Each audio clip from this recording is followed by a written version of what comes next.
दीदी जी, उत्तरा दीदी जी, आशा दीदी जी, रानी दीदी जी, उपस्थित सभी देवियों और सज्जनों, आज हम पुण्य कृष्णा दीदी जी की याद में यहां पर एकत्रित हुए हैं। याद उन्हीं की मनाई जाती है जो अपना जीवन रहते अपने काम से अपने चरणों के निशान बना जाते हैं, जो दूसरों के लिए रास्ता दिखाते हैं। ऐसे ही महापुरुषों की याद मनाई जाती है। वैसे तो कहा गया है यद दृष्टम तत् नष्टम, कि जो कुछ भी नजर आता है वो सब एक ना एक दिन नष्ट हो जाता है। जो कुछ भी नजर आता है उसमें मनुष्य के लिए कोई ना कोई आयु सीमा है। जो आया है वो जाएगा जरूर, लेकिन जो जिंदगी मिली है उसका एक मकसद है। मकसद के लिए ये जिंदगी मिली है। ये जिंदगी मिली है आत्मा को परमात्मा में विलीन करने के लिए। और जब तक मनुष्य को ठीक रास्ता नहीं मिल जाता वो सारी जिंदगी भटकता रहता है, क्योंकि वो मकसद से दूर होता है। और अगर उसको ठीक रास्ता मिल जाता है तो उसके चेहरे पर शांति आ जाती है। और शांति जो है इस पर परमात्मा का एकाधिकार है, पेटेंट है परमात्मा का। ये कहीं और नहीं मिल सकती, कुछ करने से नहीं मिल सकती। बहुत बड़े बड़े कारोबार बनाने से, बहुत बड़े बड़े इंडस्ट्रीज बनाने से ये शांति नहीं मिल सकती। बहुत सारा पैसा कमाने से भी ये शांति नहीं मिल सकती, क्योंकि इस पर परमात्मा का एकाधिकार है।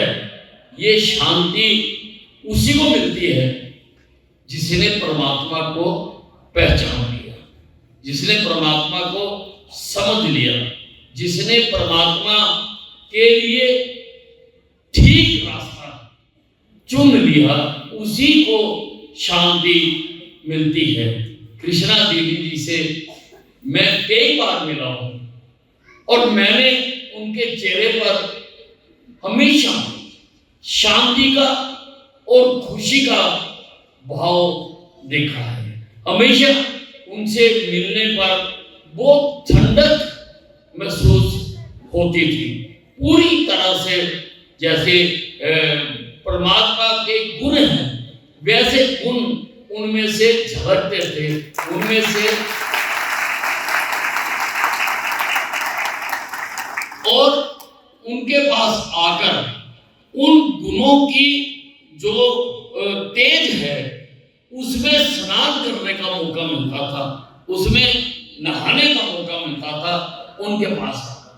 और ये तेज जो है, ये खुशी जो है चेहरे पर, मैं सारा दिन लोगों के चेहरे देखता हूं। मैं राजनीति में मैं कई प्रकार के लोगों से मिलता हूं और सभी चेहरों चेहरों पर चिंताएं, कुछ प्राप्त करना, कुछ खो जाना, ऐसी रेखाएं मैं लोगों के चेहरे पर देखता हूं। हंसने वाला चेहरा तो दुर्लभ चेहरा है। कृष्णा बहन जी के चेहरे पर हंसी होती थी। ये हंसी उसी के चेहरे पर आ सकती है जिसने इस सृष्टि का लोक परलोक का अर्थ जान लिया है, जिसने लोक परलोक का अर्थ जान लिया है, ये उसी के चेहरे पर आ सकती है। वैसे तो आदमी आज लोभ मोह अहंकार में फंसा हुआ है, लोभ मोह अहंकार में इसी में फंसा हुआ है। लेकिन अगर उसने ठीक रास्ता अपना लिया, अभी दीदी जी कह रही थी कि मन को साधना ही जो है वो व्यक्ति का काम है, कि ये जो हमारा मन है अगर हम इसको नियंत्रित कर दें, ये मन भटकता रहता है, ये दूर दूर तक भागता रहता है, ये प्रभु के चरणों में बैठकर भी शरीर प्रभु के चरणों में होता है परंतु मन नहीं होता है, मन कहीं और घूम रहा होता है। तो अगर हम मन को साध लें कि जहां हम हैं हमारा मन भी वहीं पर रहे। एक कहानी है, एक साधु को एक जिन मिल गया। जिन ने कहा कि हे साधु, तू जो काम कहेगा मैं वो करूंगा, मैंने आज से तेरा ही हुक्म माना। साधु ने उसको काम बताया। उसने कहा रोटी ले आओ, वो रोटी ले आया।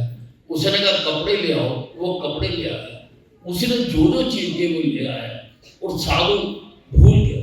जिनने ये कहा था कि अगर तो तू मुझे बिजी रखेगा तो मैं तेरा काम करूंगा, अगर मैं खाली हो गया तो मैं तेरे को खा लूंगा। तो साधु बहुत घबराया। फिर उसको किसी ने बताया कि तू ऐसे कर, अपने कुटिया के सामने एक खंबा लगा दे और खंबे पर तू तेल लगा दे, ग्रीस लगा दे, और जब तो तू काम करे तब तो इस तेल को कह दे कि मैं मेरे लिए ये काम कर दूं, और जब तेरे पास बताने के लिए कोई काम ना हो तो इसको कह दे तू खंबे पर चढ़। ये चढ़ता रहेगा, उतरता रहेगा, चढ़ता रहेगा, उतरता रहेगा, तेरे को नहीं खाएगा। तो वही काम है।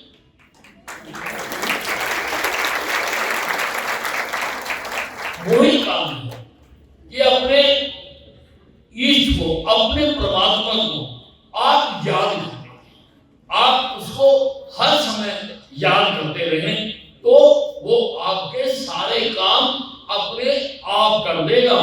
आपको सोचना नहीं पड़ेगा, वही कर देगा।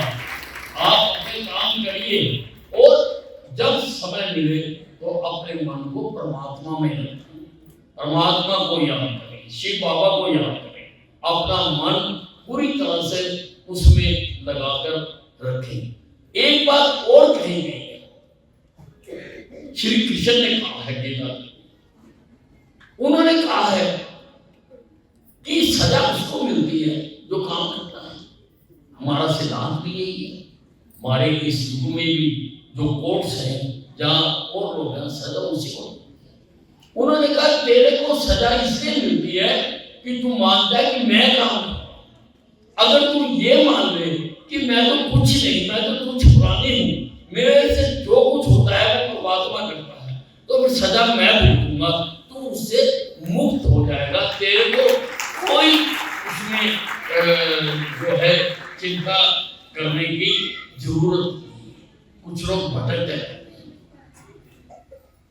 कि मैंने जो रास्ता अख्तियार किया वो ठीक है, जान लीजिए, जगह जगह जाकर देखते रहते हैं कि मैं इसको मानूं, उसको मानूं, किसको मानूं, इसमें भटकते रहते। उसकी भी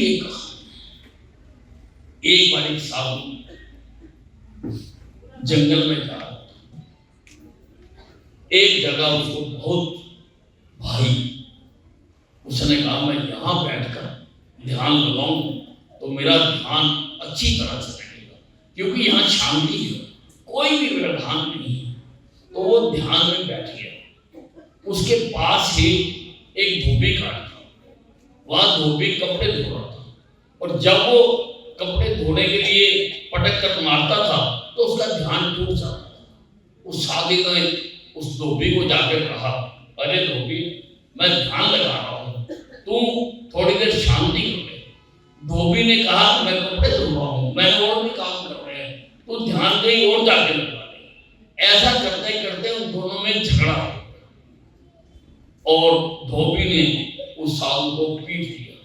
तो जब उसको पीट दिया, उसने कहा, हे राम मुझे बचा। फिर उसने कहा, हे कृष्ण मुझे बचा। फिर उसने कहा, हे हनुमान जी मुझे बचा, लेकिन कोई नहीं। तो वो दुखी हो गया। उसने कहा, मैंने इतनी पाठ पूजा की, आज मुझे जरूरत पड़ी तो कोई बचाने के लिए नहीं। तो उसने अपना कमंडल और जो माला थी उसे फेंक दी। उसने कहा, ये। तो राम जी प्रकट हुए। उन्होंने कहा, अरे भक्त, तूने जब पुकारा था मैं तो तभी आ गया था, लेकिन इतनी देर में तूने कृष्ण जी को पुकार दिया, तो मैंने कहा मैं कोई और काम कर लेता हूँ, तेरे को कृष्ण जी बचा दिए। तो फिर कृष्ण जी आ गए। कृष्ण जी ने भी कहा कि भाई मैं तो उसी वक्त आ गया था, मैं तो कहीं भी विंडो में पहुंच सकता हूँ, तो मैं तो उसी वक्त आ गया था तेरे को बचाने के लिए, लेकिन तूने उसी वक्त हनुमान जी को बुला दिया। तो मैंने कहा, हनुमान जी सर्वशक्तिमान है, हनुमान जी तेरे को बचा लेंगे। तो ये है कि जब हम अलग अलग चीजों में अपनी आस्था रखते हैं, अलग अलग जगह पे हम अपना दौड़ते हैं, तो फिर काम कोई नहीं आता, कोई काम नहीं आता। एक ने गीता में कहा है, श्रद्धावान लभते ज्ञान, कि ज्ञान का जो लाभ है ये उसी को होता है जिसकी श्रद्धा है। जिसकी श्रद्धा नहीं है उसके कानों में घोल घोल के डाल दो ज्ञान, उसको उसका लाभ नहीं होता है। ये गीता जी ने कहा। इसलिए जो भी रास्ता आपने अख्तियार किया, जो भी रास्ते पर आप चल रहे हैं, तो श्रद्धावान होकर आप उस रास्ते पर चलते रहे। धर्म का अर्थ होता है, धर्म बना है 3 शब्दों से मिलता है, धा, रा और मा। धा से मतलब होता है धारण करना, रा से मतलब है रास्ता, और मा से मतलब है जो मोक्ष दिलाना। कोई भी धर्म जिसमें ये तीनों चीजें हैं वो ठीक है, धारण करना रास्ता जो मोक्ष दिलाना, लेकिन इसमें राह आना है, इसलिए रास्ते का महत्व भी आना है। आप कोई रास्ता अख्तियार करो जो आपको मुक्ति दिलाता हो, आपको मोक्ष दिलाता हो, आपका धर्म वही। एक बार एक राजा ने अपने राज्य के सबसे बड़े साधु को कहा कि मैं आपसे ज्ञान लेना चाहता हूं, मैं आपसे दीक्षा लेना चाहता हूं, लेकिन मैं लेना चाहता हूं नदी के पार। तो साधु ने कहा, कोई बात नहीं, नदी के पार दीक्षा ले लेंगे। तो पहले दिन राजा और साधु आए, उन्होंने किश्ती बुलाई। तो राजा ने कहा, नहीं नहीं, ये किश्ती छोटी है, मैं इस पे नहीं करूँ। राजा चलाए। अगले दिन फिर दोनों आए, फिर किश्ती बुलाई। उसने राजा ने कहा कि ये किश्ती तो तेरी है, ये तो पलट जाएगी, मैं नहीं। तीसरे दिन फिर वो साधु ने राजा को पकड़कर जो किश्ती थी उसको बता दिया, पार ले गया, और पार जाकर उसने दीक्षा दी। तो इसका अर्थ ये है कि जो रास्ता मिले, जो रास्ता आपने इख्तियार कर लिया, ये ही श्रेष्ठ है, ये ही उत्तम है, ये ही फलदायक है। इस रास्ते से ही आपको मोक्ष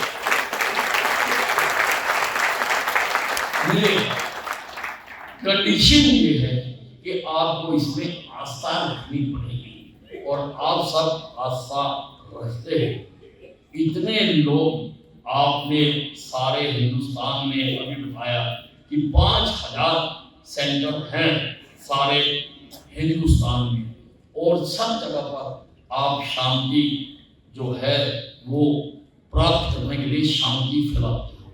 जिस प्रकार से चंद्रमा सारी धरती पर शांति की किरणें फैलाता है, उसी प्रकार से आप भी फैलाते हो। आपका भी इस सारी धरती पर असर होता है। आपके जो आपका शांत भाव है, जो आपने सभी जो कुरीतियां हैं उनसे मुक्त होकर आपने जो प्राप्त कर रहे हो, इसका ये मत मानो कि केवल आपको लाभ, इसका सारी दुनिया को लाभ। क्योंकि शांति की किरणें जो आपसे उपस्थित हैं, ये जो नहीं आपके रास्ते पर चल रहा, ये उसमें भी शांति, उसको भी शांति की किरणें उस पर भी जाती है और उसको भी असर करती है। आप सारी दुनिया को शांत बनाने के लिए प्रयास कर रहे हैं। आप सेवा भाव भी आपके अंदर है और अभी कहा कि जो लाभ है वो देने में है, दान करने में है, सहायता करने में है। और सबसे बड़ा ज्ञान जो मैं समझता हूँ वो है ज्ञान दान। जिसने ज्ञान का दान दिया वो सबसे बड़ा दान है। और ये दान देना हमारी प्रकृति में होना चाहिए, क्योंकि इस सृष्टि से हम बहुत कुछ ले रहे हैं।